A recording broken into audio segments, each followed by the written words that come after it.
Hello everyone. Today I'm going to show you how to create PBR stylized smart materials in Substance Painter. I set some different materials up just to show you how it's done. We got some sandstone on the left over here. We got some painted red metal over here.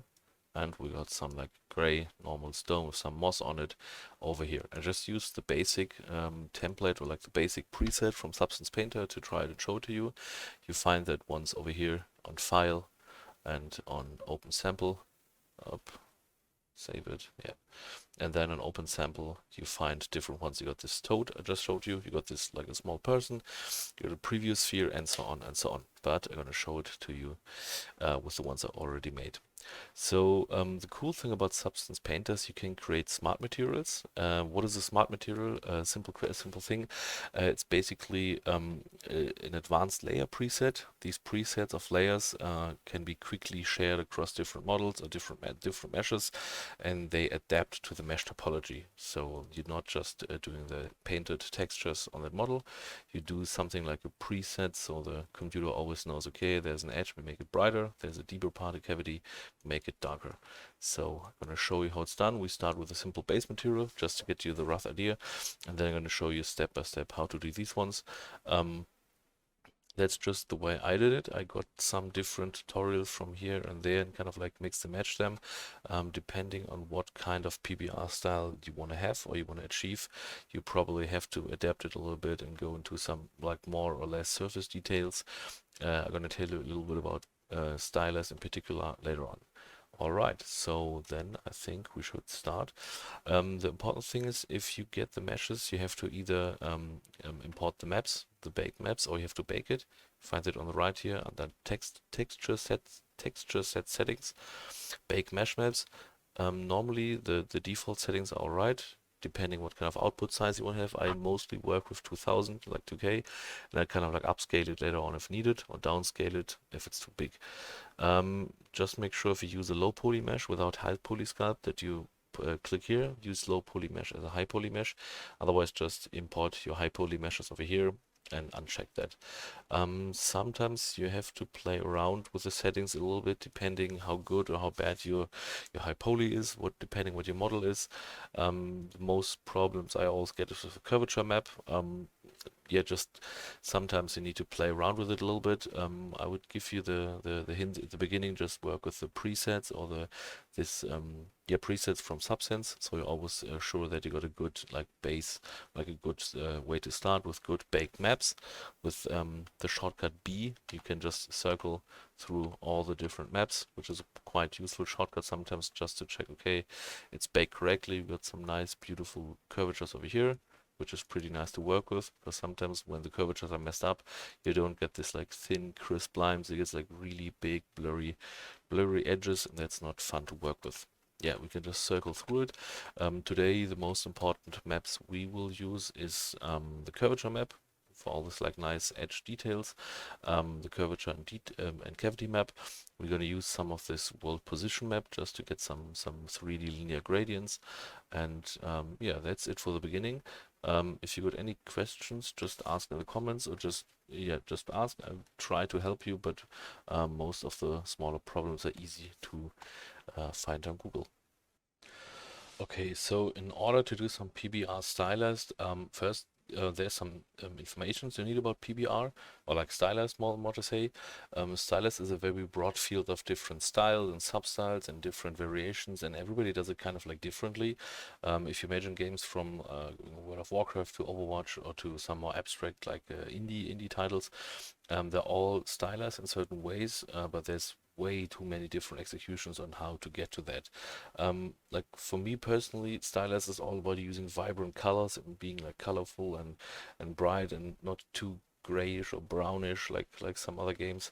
Not having too many surface details, so just go for like some less details but make them more prominent. Like instead of having, for example, for wood like small lines here and there, just get like way less of them, but make them bigger and like more obvious.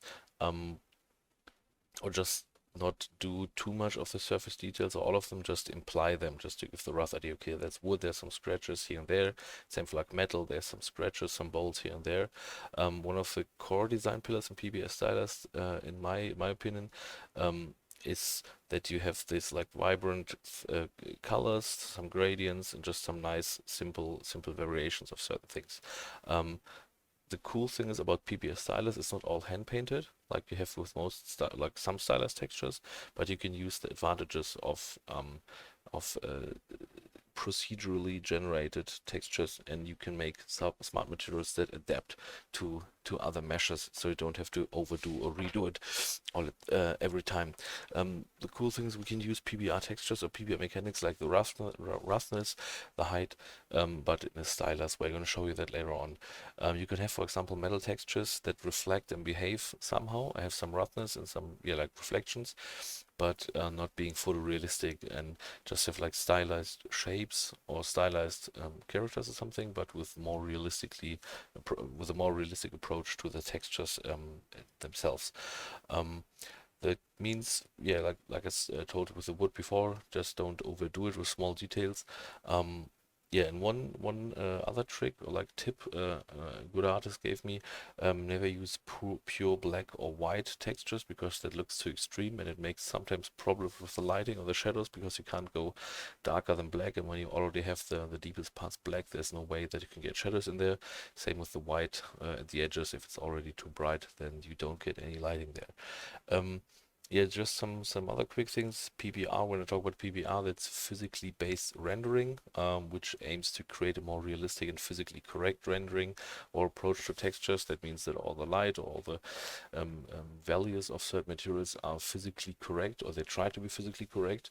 And stylized is the definition of not realism. So we try not to aim for a realistic approach, not look realistic, but we try more for a amplified version of textures, or like cartoonish even sometimes. So even when you think about some games being very cartoonish, totally over stylized, some of them have like realistic surfaces, but stylized shapes.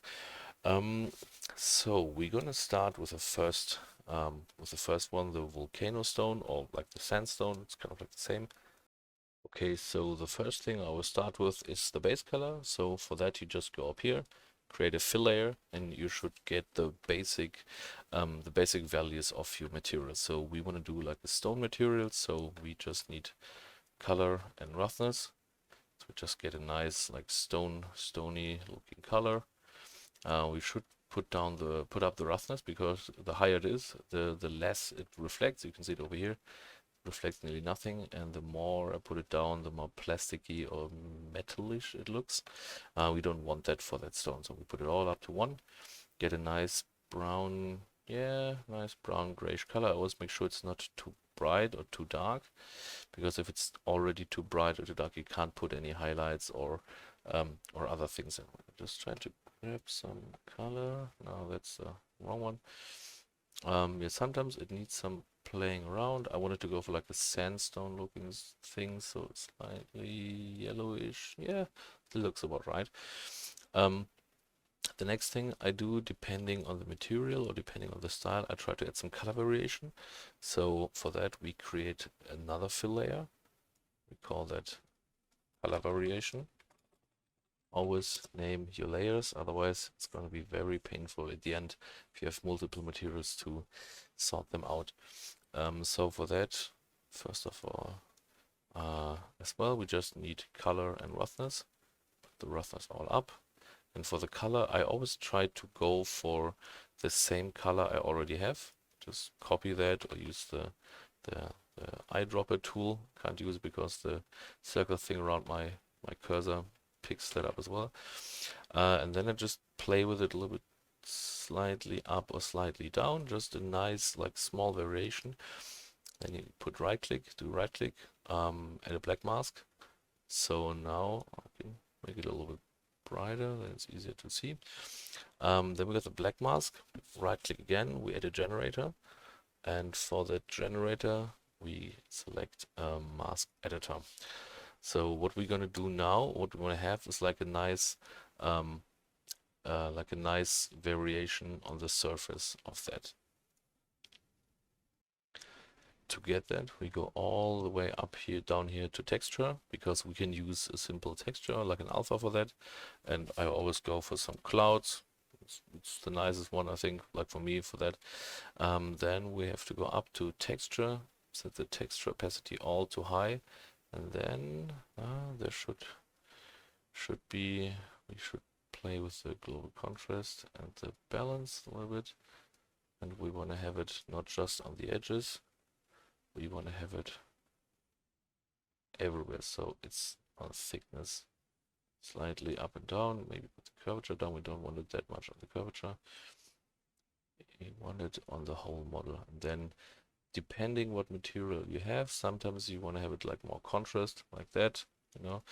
Sometimes it's more subtle. I don't want to have it too blurry, so that, yeah, that should look good. And then it's time to go back, adjust the brightness a little bit. Don't make it too obvious. Yeah, that should be cool. Then the next step I want to do is a top to bottom gradient, because gradients give a good way to create some nice vibrant look. So for that we create another fill layer. I call it top to bottom gradient. For that I do the same as before. I get the base color or corresponding color, put it over here, and as well we just need color and roughness all up, and then it just it's slightly brighter. We do the same again, right click, black mask, add a generator, and this time we put in the 3D linear gradient, and with that you can, with the contrast, you can make it like this or more blurry, and then you can choose how strong it shall be from top to bottom or from bottom to top. But yeah, we do top to bottom, so I also try to just get the very top of it, make it really blurry. So yeah, already nearly too much. So we got a nice like nearly like backlighting, like a nice top light or something. If it's too bright or if it's too shiny, just either lower the whole opacity of the map. Sometimes you have to play with it around later on a little bit, or just make the color a little bit darker so it's not that obvious. But I think for now that should be, yeah, that should work. Now we're going to do kind of like the same but the opposite. We do a bottom to top gradient, call it bottom to top gradient, and we kind of do the same as well. We just get a color, but this one I want to have it a little darker. So just color and roughness. We don't need anything glossy. And now I want to go a little bit darker. We do the same, right click. Where is it? We put a black mask on the black mask, right click again, generator, and we put another 3D linear gradient. But now we don't want to have it from the top, you know, we want to have it from the bottom, so you can just click invert, and then we have it from the bottom. And again, don't overdo it, just give it a slight variation of color. Depending, sometimes I make it stronger, sometimes less, it's all a feeling. And if you see, we already got a nice looking thing. So now when we have it without the gradients, it looks kind of bland and boring, but with the gradients it adds some vibrance to it. The cool thing is you can play around with the gradients, and especially for more colorful things. For example, the metal I'm going to show you later on, for the red one, I got the red base material and I got a nearly pinkish violet, bright red gradient from the top, and a like darker purple one from the bottom. So you can play around with some colors and don't just not do the little bit brighter dark with the black and white. It's the same when you do some paintings. So many times it's just cooler to add some colors. I mean, you can try it here, but I don't know if the sandstone is going to be very generous with that. I mean, yeah, we can, the bottom one, we can go into the slightly darker greenish one. Yeah. And for the top one, we can try to play around with some just, yeah, slightly yellowish. Yeah, that could work. So Now we got the basics, like the base layer. You can do even more color variations or less color variations depending what kind of material you have. So the next one I want to do is do some cavities, and that's done in that way. You could do another fill layer, and again color and roughness. At the moment we don't need opacity, we don't need emissive, so roughness again all up, color as well. If you press Alt key and one of these ones, you just select them and automatically deselect the other ones. So that comes in pretty handy here. For the cavities, we're going to go very dark, not too dark, of course, not black, but I always get the base color, go nearly too dark, play a little bit around with the saturation, and then we do the same. Right click, black mask, and we add another generator to that. And here it's pretty easy. You just go in and go for curvature editor, a curvature generator, but now we got it on the curvature, and we don't want that, so we put global invert on true. So now we got it everywhere except for the curvature, like the edges. And then you just have to play around with it. Oh, why does it not work? Sometimes it's a little bit playing around just to get it right. What are the settings here?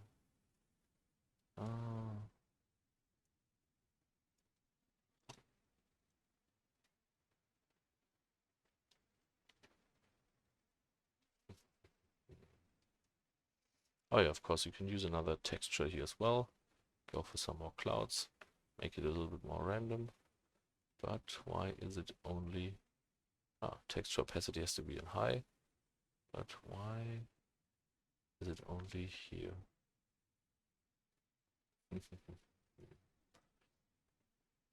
Oh yeah, the cool thing about the cavities, yeah, we have to name a cavity first, sorry, cavity.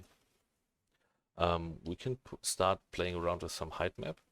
So the cool thing about height map, we can fake some depth or some height. So for example, for this one, we're going to have some cavities, it's stone, some like washed out pieces. So we put it slightly below 0. Then we go back to the mask, go back to curvature, and then put a little bit too dark, maybe slightly brighter.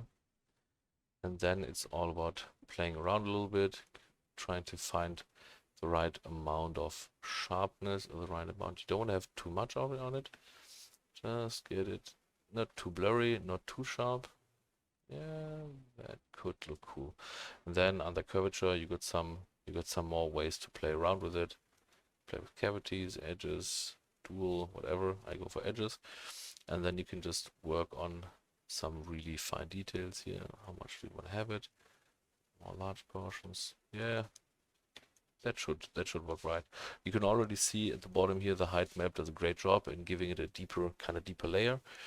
Then there's another thing. We do right click over here, and then we add a filter. Go to filter, and then we add a warp filter. Warp is pretty cool because warp basically goes here and breaks up all the edges a little bit more. So without warp, it's like this. With warp, it changes a little bit. It's not that obvious, but yeah, here you can see it kind of like breaking up the edges. So depending how washed out or how rotten that stone should be, you can just break it up a little bit more or less. I think this looks pretty cool. Then the next thing, which is pretty cool, I'm going to show you to use anchor points. You right click it and you set anchor point.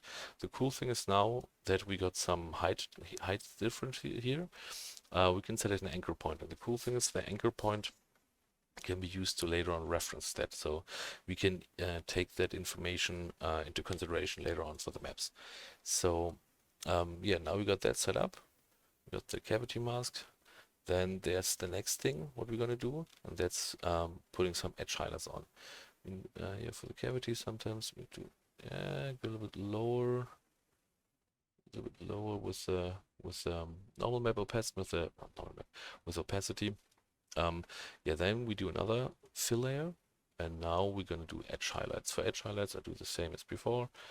We just do color and roughness map, roughness all up, color as well. We get a nice shape. We get a nice color from the base color. Just do it slightly brighter, yeah, depending. And then again, black mask, I have to name it.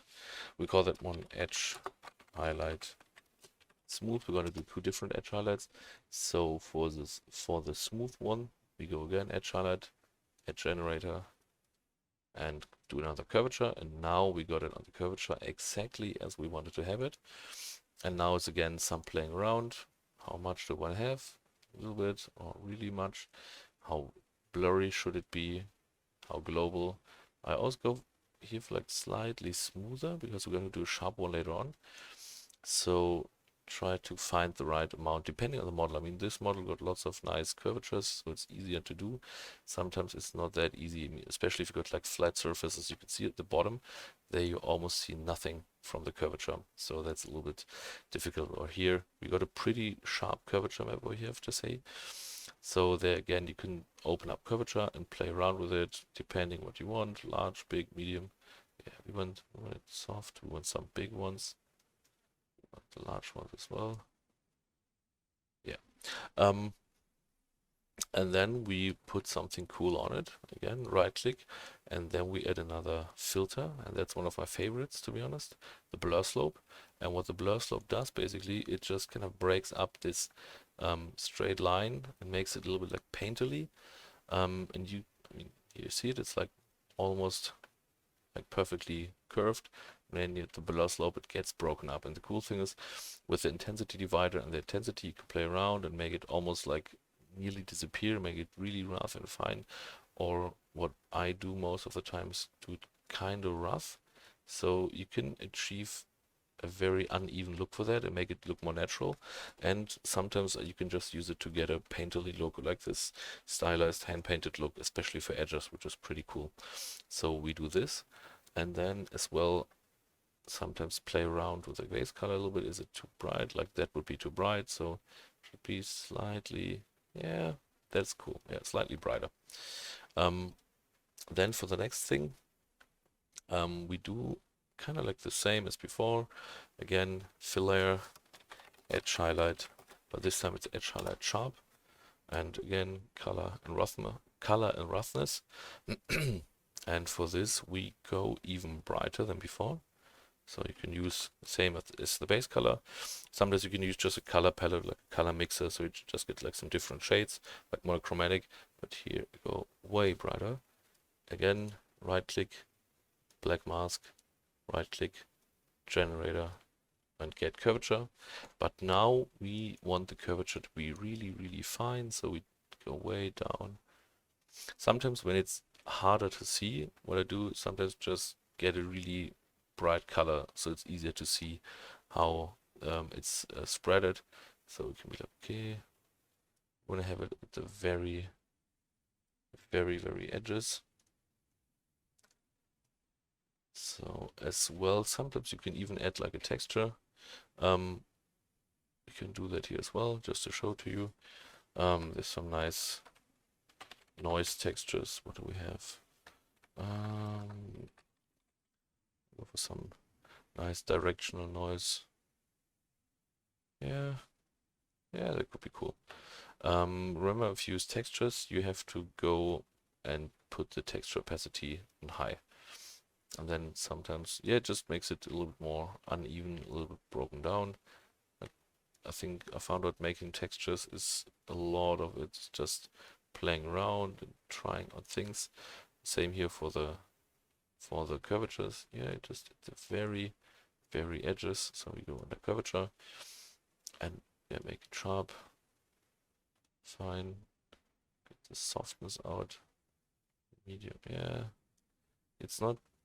There's no recipe for good textures. That's what I found out when I tried to learn it. It's just you get better at failing, or you get better at predicting what could look cool. Yeah, so now we go back to the color we had before. Just make it a brighter one than the base color. And now slightly, yeah. You can play around with it. Some materials work better with harder edges or some styles. I mean, depending what kind of art style you have, you can go crazy with it. You can even go colorful. There's kind of like no rules what you can do, what you can't do. So one of the next things, again, fill layer. The cool thing about fill layers is you don't paint on them, so you can just go back and change the colors and change the roughness, whatever, and just play around with it, and it gives you more freedom and to non-destructively work. I most of the times just use fill layers and or use a fill layer with a black mask and just paint over it, paint on it. So even if I do some brush strokes, I can adjust the color or something later on. So now we do cavities again. Oops. But we do cavity. We do some dirt and grunge with it. So again, we get a nice like darker color. Again, just the color and the roughness. Roughness, of course, very high because we got some dirt. And now we try to get some sand. Yeah, some like brown, dark sand looking tone. Again, black mask, hide it all. Generator, and then they have a cool thing called dirt generator. And what it does, you can see it already, it goes into the cracks and crevices and cavities and makes them dark. So I try to not go too dark. Yeah, sometimes you have to find out, and depending what material you have, for example, for stone, they could be like dirt or brown or even moss or like grass or something. If you have steel or metal, it's probably going to be like more reddish, more rustish, or some other things, just depending what material do you work with. And if you see the edges are too sharp for you, like just too much a difference, just tone it down and make it more subtle, all depending what kind of look do you want to achieve. So now that we got the dirt, we can just go on dirt and just play around with it. There's some different sliders for dirt level. How dirty do we want it to be? Just want to have it slightly in the cavities. We use it as dirt and cavity and shadow, so yeah, the contrast can be really high. They even have some surface grunge, depending how much you want to have it dirty or grunged up. Yeah, that's a cool thing. That's okay. Like middle, depending how rotten it is. If you go to like a super new statue, you can of course go very low. If you got a really racked up one, you can go higher. That's depending on you. For the grunge scale, I also go to 0 or 2 because then it's like nice and big. Yeah, we can tone it down slightly. That's one thing. Now what you can do as well, you can add a filter. If it's too sharp or if you want to have it more smoothed out, you can just add a blur filter. Blur is like the name says it just makes everything blurry. The problem is, in my opinion, if you use it too, like for certain things, it doesn't look nice. It just looks like PlayStation 2 graphics or something. So either you go very, very smooth with it, like this. It's barely noticeable. Maybe it's, I mean, you can use it, but you don't have to. For this situation, it really makes no difference. Yeah, I think we can save that here. And then the next thing is basically kind of like the same. We do another cavity map again, fill layer. We do cavity plus grunge. Call it plus grunge or cavity 2. We could just call it cavity 2. Go again. For this one, I made a more dust looking one. Again, color, roughness, rust up. Yeah, slightly brighter, grayish, like dust or sand colored. Right click. With it, black mask, generator, and we kind of do the same. Do dirt, and now we just try to kind of mix and match these two different layers of dirt. So what you can do as well is randomize the seeds so it's slightly different, and you can see it adds some nice feeling to it. What I try to do with the one that comes on top, I just try to get it not as much in the cracks and crevices over here, so it's not messing with the one from before. It's not that easy sometimes. So we're just kind of blending two different cavities into each other. And now the cool thing, what we can do, we go in here under micro details, and remember the height information we put on it before. We can now reference that. So you go to micro height, put it on true. Then you go all the way down here for micro height, click on it, and then you can select anchor points. And then we can select that cavity mask we put on before with this deeper parts. We just click on it, and now you can see it references the height information from the cavity mask. I mean, now that looks pretty extreme. And what we want to do, not invert, we want to go up to micro details and just tone it all a little bit down. Make it a little bit more subtle. For that, you can either do it on the edges here, or it's now on the insides of this crack, so that's probably a better idea to make it invert. So now you can see it's on the insides, but then we have to do the cavities a little bit darker. Yeah, slightly darker, nearly black. It's not making a big difference, but it's, yeah, this could work. Yeah. Now we got some nice support for that. And that's about it for that sandstone material. We got some nice, quick and easy sandstone or like stonish looking material. You can use that technique for like plenty of different other textures or materials you want to do. So if you're done with it and you're happy with the naming, just right click on here, and then you can create a smart material, and then it pops up over here, and you can just use it as many times as you want. Yeah. So now I'm going to show you how to do this cool red painted metal material. The cool thing about that one is it's set up in a way that you can paint in height map information, and it gets automatically transferred to the smart material. So for example, this stuff over here, just paint it in on a map. I can delete it, and I can put some information on it. You know, can even show you. There's some nice. Oh, what do we have here? For example, this one. I can just put it here. That doesn't work that well. Have to clean it up. Then it should be visible. Yeah, it automatically gets transformed or stamped onto the map, and automatically the height map information gets used, and that's a pretty cool thing.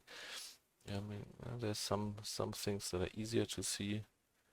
What do we have here?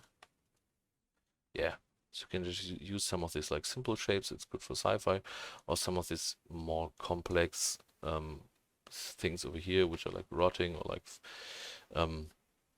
destroyed paint and some rust and stuff. It depends. But the cool thing is it all gets like picked up from the other maps.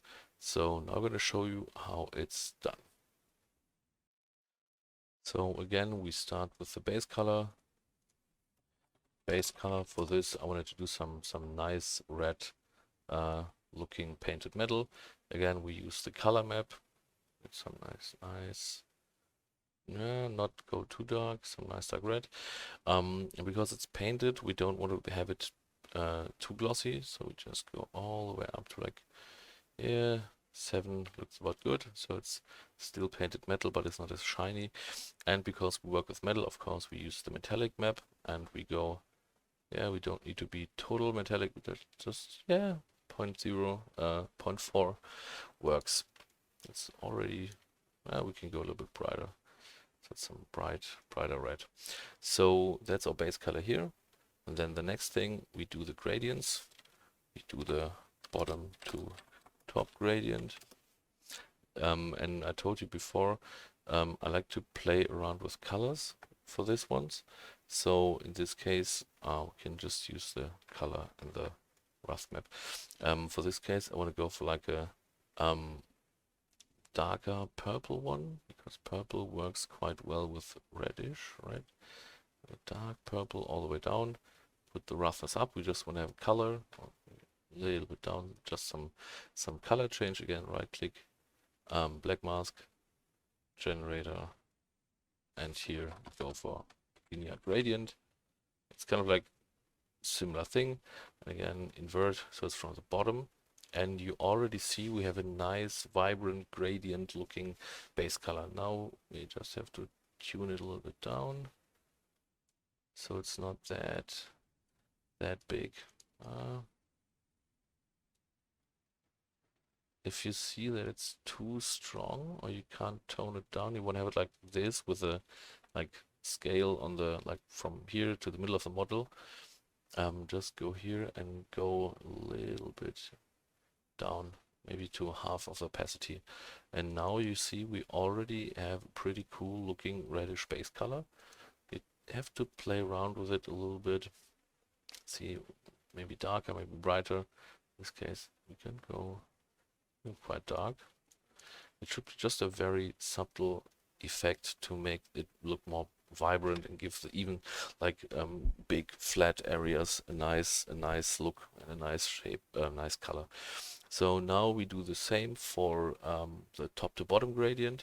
The cool thing is what we can do if you hold the Alt key, you just drag that layer, you can just drag it up here and you got to duplicate one, which is pretty cool because we can just go here, change it from top to bottom gradient, put the opacity back to 100, go for a color, get another color. Now I wanted to have a color which is brighter than red, but don't, if you could just go to the white, if you just go from red to brighter, it just gets pink, it just gets rosé. I don't want that. We want to have it a bit spiced up, so we just go for some brighter pink red. And like you saw, it's on the bottom, but we want to have a top gradient.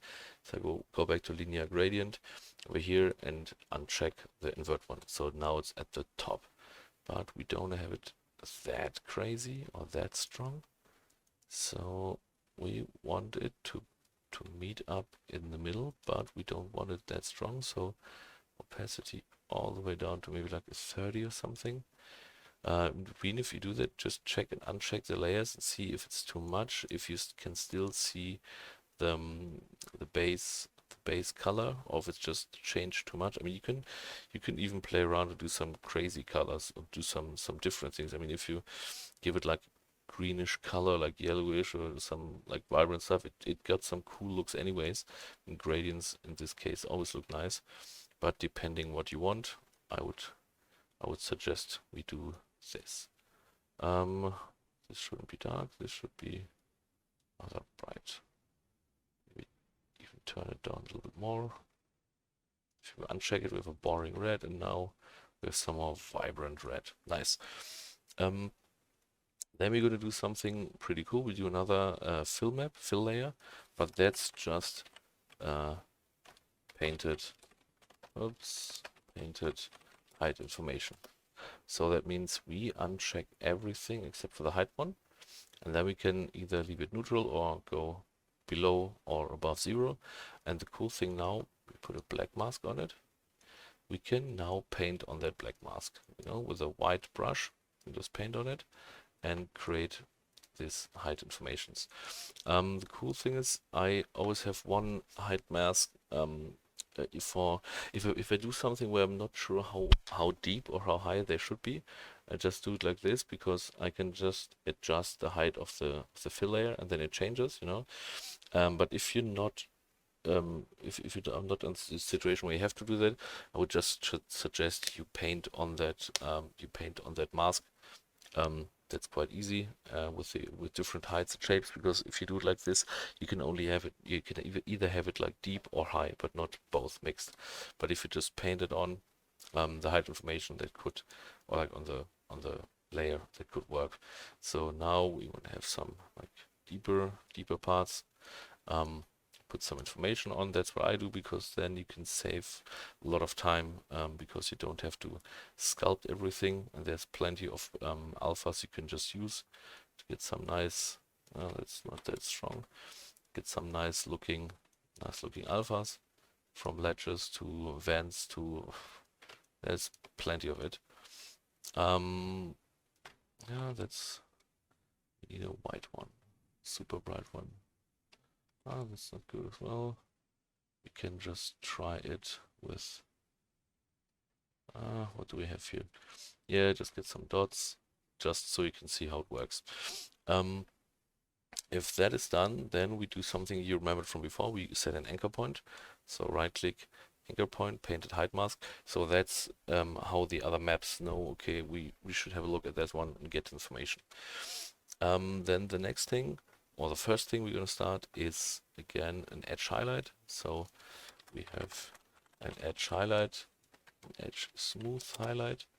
And for that one, I go here, grab the base color, and make it a little bit brighter.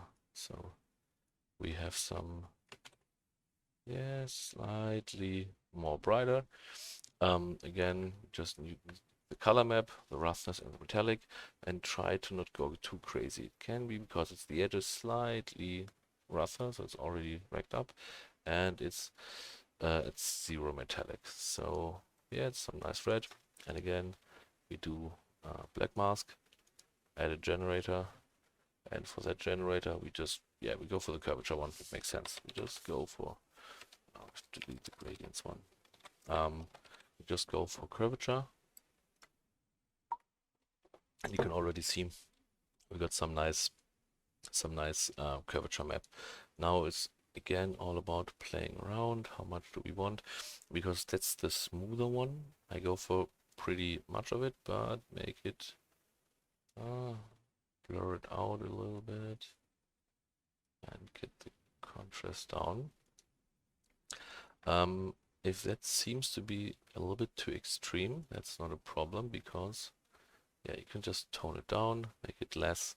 And then we're going to do something from before. We add a filter, get the blur slope, and mess it up a little bit, so it's a little bit more irregular. Depending on the material, you can go either totally crazy, so it's barely seeable, or pretty rough for like painterly look, or just a little bit to break the edges, so it's not a clean, simple line. So that looks pretty cool, I think. Then again, go back to color and play around a little bit. Shouldn't be too big. I mean, you can put another filter over the blur slope, and that's just like a normal blur. So depending how crazy you made the blur, you can go back and make it a little bit less, depending. But I personally like it with the blur slope. It gives it a pretty cool look, I think. And now, yeah, we can make it brighter, I think. Slightly brighter, maybe go into the more, just a little bit. It's more vibrant. And now we can do a pretty cool thing. You remember the information we painted on over here? We can reference that. So we go back to the edge highlight smooth, go to the curvature, and then we can scroll down here to use micro details. Then we check that on true. And then we have to select what kind of details do we want to get. We can use either painted in normals or height bed information. So we click on it and select the anchor point from the height mask we had before, and you can already see what happened. I put it on right on the edge here. So we just need to check micro details. How intense shall it be? Is it too much? Is it too less? Should we tone it down? I think it looks about right. If you don't want to mess around with the other curvatures and just with the ones for this painted and things, you can go here to the levels and just play around with the levels a little bit. It's really a lot of playing around, to be honest. Yeah, it's really minimal work. Yeah, that should be it. Yeah, that's pretty nice. Then the next thing we're gonna do is pretty much the same. We do another edge highlight, but this one, yeah, so because we have some painted metal, we want to show that it's metal. And the good thing is when you get some painted metal, especially at the edges, it gets worn off, it gets broken, it chips the paint chips. So that's the next thing we're going to do. So we make another fill layer, and now we do some metal stuff. So in order to do that, most of the metal is basically just different shades of gray, if you think about like steel or iron or chrome or something. So just get the right amount of gray. So for steel or for the metal we want to do, we go for like a middle gray, I would say. And then We get the roughness, put a little bit down so it's more shiny, get the metallic, put it up to, yeah, point 0.6. There's charts on the internet like from Substance Painter, from Algorithmic and Unity with material values. So you find charts about how much metallic or roughness do I need for a proper like stone, concrete, metal or whatever. They're pretty useful. So now that we got that, maybe a little bit darker, we put another black layer on it, black mask, name that edgeware metal. The cool thing is Substance Painter already got some presets for that, so we add a generator and it already has metallic edgeware. And you can see it works quite well. You got this nice edgeware plus some nice surface scratches. And I see you can even do the top one a little bit less pink and more red. Yeah, it's like constantly adapting and rechanging and going back depending what you want. And for that metallic edgeware, there's just certain ways to play around with it as well. And the cool thing is now we can again reference the painted in informations at the bottom. So again, micro details, micro height to true. And for micro height, select this anchor point. And then you can see that it works, but you can see it's in the inner edge or cavity. We don't want that, we want it on the edge. So you go to levels, just click on invert, and when you click on invert, it goes to the outer edge. So we have some nice edgeware here. You can distress it a little bit if it's too regular for you. If you just put right click and add paint, then you can just, oops, go with some black paint, maybe like a more fitting brush. What do I have? Yeah, like for example, like, yeah, maybe like this. Just get a black brush, just get rid of it at certain spaces, make it more irregular, mess it up a little bit, just depending what you want. But I think it's pretty nice already. And you can go to this micro details and just play around. How intensive should the curvature be? How intensive should the height details be? Let's say emit occlusion radius. Yeah. How deep should it be, and so on and so on. You can do the same up here. How heavy should the curvature map be included? How smooth should the edges be, ambient occlusion, and so on and so on. How much grunge do you want to have? I always put the grunge scale to very big, so you got some nice surface details depending what kind of stylized do you want to have. Either make it more surface details, make it less. Yeah, just depends what you want to have. The wear level, yeah, just want to on the very edges.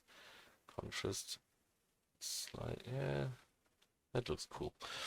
Then the next thing, what I did, for example, especially for this material, I added some like surface scratches, and again,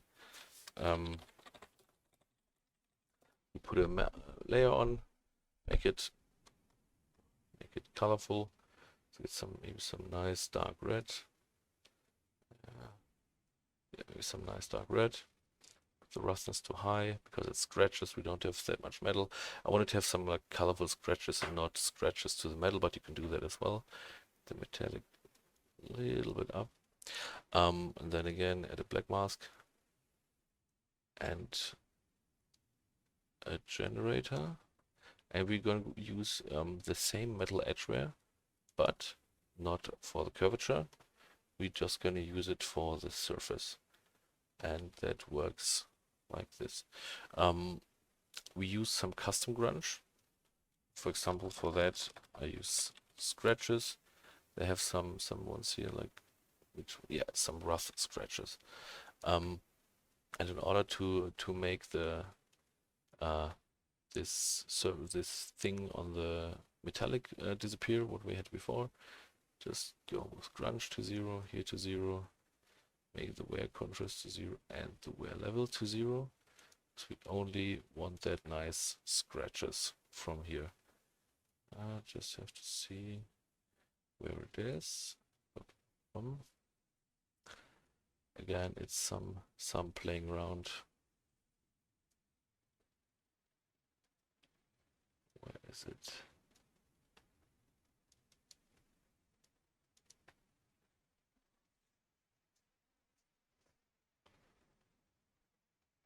Okay, here. Just put the wear level up, wear contrast, and yeah, the scale to 1. And then just depends how hard you want to have it. And just put the curvature weight to 0, because we don't want curvature here. We just want this nice surface looking thing. Just play around. Quantity.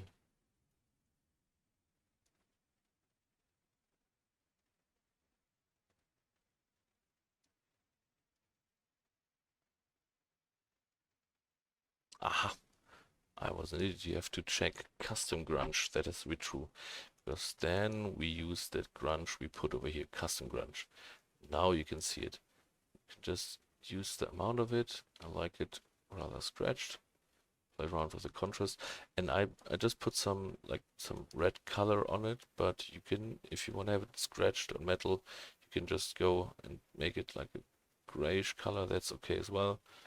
Yeah, you can just do a gray here.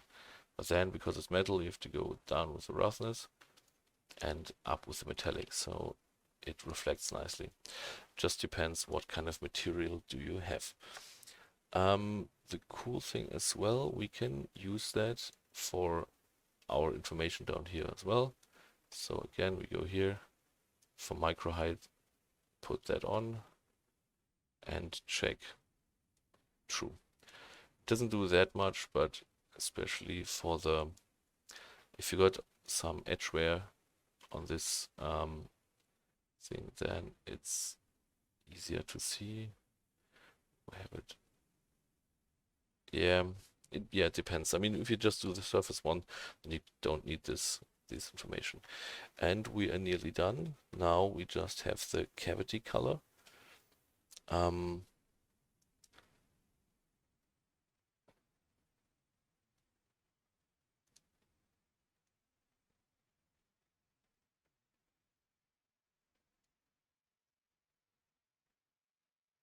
Oh, and one thing I forgot to tell you, for the smooth edge highlights, you remember, change the blending mode from normal to linear dodge.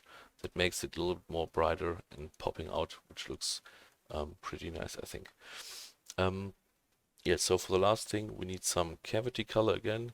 Fill layer, cavity color. For this one, I want to go for a pretty dark red, like almost rust or dirt.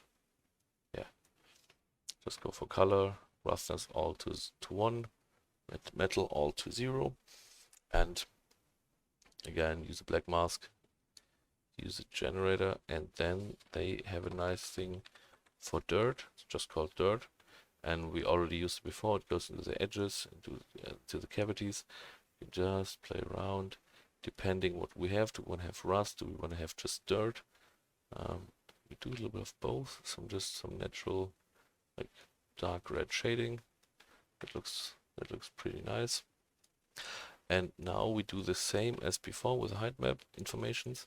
Go on the generator, go all the way down to micro details, check the micro height to true, select our micro height over here, and then you see, oh no, it's on the edges. So you go to levels and invert it. Then it's on the inside. So you can see we got some nice looking cavities on the informations we just painted in. So you can use that for some sci-fi lines or some paths like this, and you can of course already go there with a paint map or paint overlay and just manually style it. But I think for SmartMaterial, that's a pretty good way. That's a pretty good way to do it. So for the cavity color, I think we can play around a little bit. How intense do we want to have it? Yeah, that should be cool. And now we kind of do the same. We just duplicate it with Alt key and just drag and drop it over here. But we want to have now some dirt. So get some dust, some dirt. Yeah, just get some nice weathering. Maybe a little bit brownish. There we do the same. Just go here to the dirt thing, press random for the seed, so it's a little bit different. Just make sure we don't overdo it. So there's already ways to go down with opacity.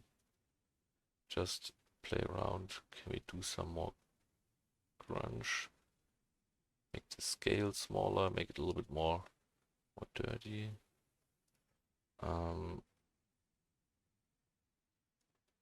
Yeah, play around. Dirt level quite high. Contrast quite high as well. So now it's really rusty and dirty and fucked up. And again, we already got the height map in here and the micro details. So we got the same over here. Again, we can play around. Yeah, we can play around with that to see if it changes a little bit. But now we got some nice cavity dirt and grunge. Just need to make sure we don't overdo it, so you can't see the ones under that. Maybe tone it down. Yeah, it's perfect. So we can see both. Maybe make that even a little bit bigger. Yeah, now it's perfect. And it will be always check and uncheck your layers and just see if they still have the desired effect. Now, last but not least, we do especially another cavity map for the anchor points. Call that one anchor cavity.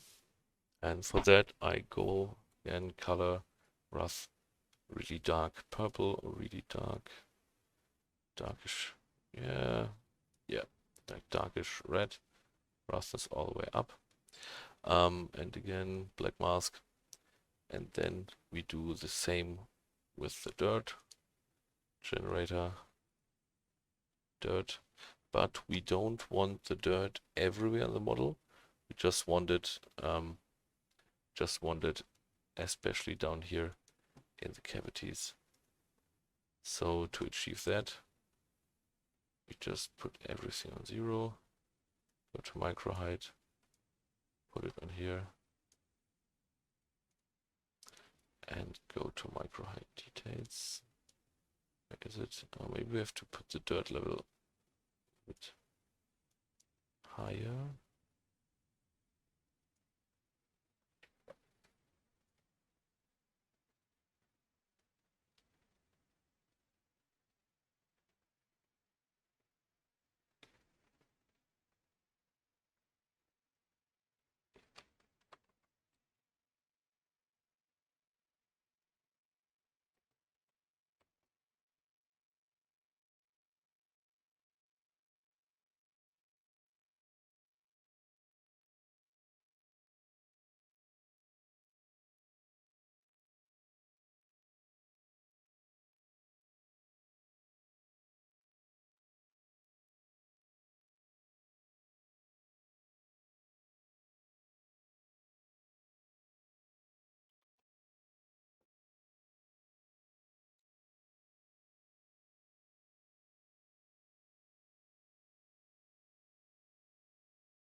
Ah, I found the mistake. You have to check micro height that it's true.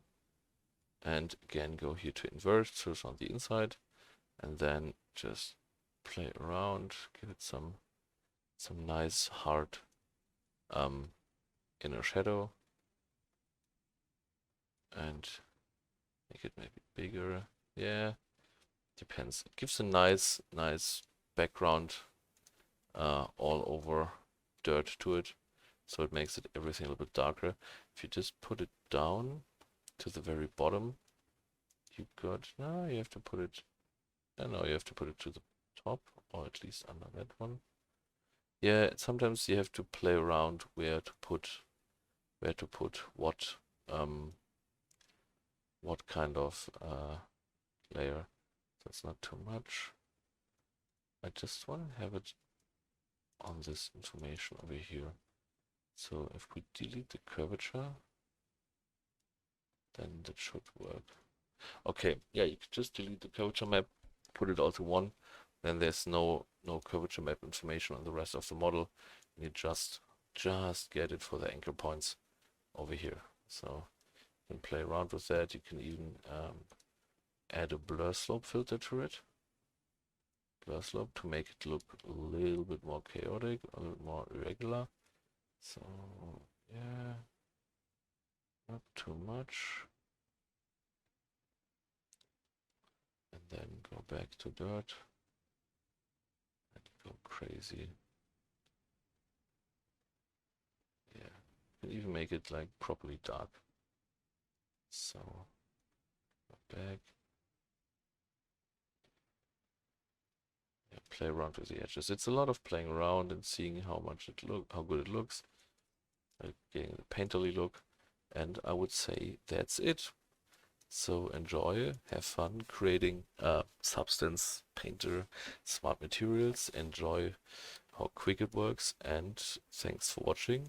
And I hope you enjoyed it. And yeah, see you next time maybe.